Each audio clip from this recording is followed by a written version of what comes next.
Next up, how to blitz like a noob. Basically, in this video, I'm gonna go through what a new player should know about blitzing and many tips and tricks that will allow you to blitz efficiently. First thing that you should know that there's only 15 slots for blitz teams. This is way too low, especially with the new shard increased drop rates. And to overcome this, you need to save your blitz squads in different tabs that are not meant for blitz squads. For example, I have one rotation, as in 4 squads, in the short satellite tab. Then I have my losing teams in roster tab and the winning teams in blitz squad selection.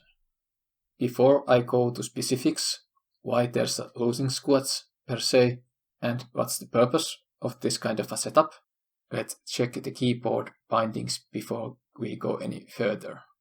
In this picture you can see the binds that I use. 1, 2, 3 are for using the skills. 4 is battle or buy in store button. A and D are for scrolling blitz teams, while Z, X and C are for swapping team tabs. And here's a quick example how to use these binds efficiently outside of blitz.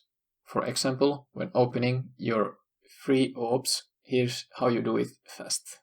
Basically clicking the orb, then 3 and smashing that E button to go back before any animations. This is a great way to save time, and examples like these are plenty out of there. Just experiment and you will find those out. And now back to blitz. I'm gonna go through what kind of a setup I have regarding the team setups, and using this information you can make your own teams pretty easily.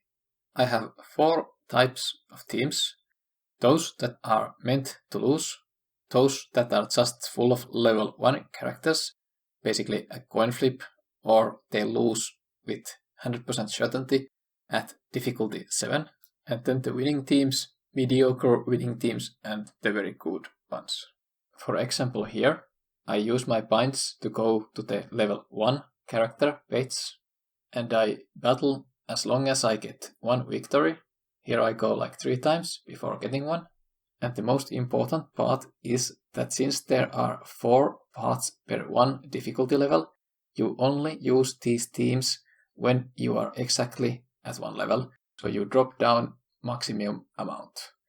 Point is not to have a big score, which you will also get, but the point of this strategy is that you get blitz credits as easily and efficiently as possible.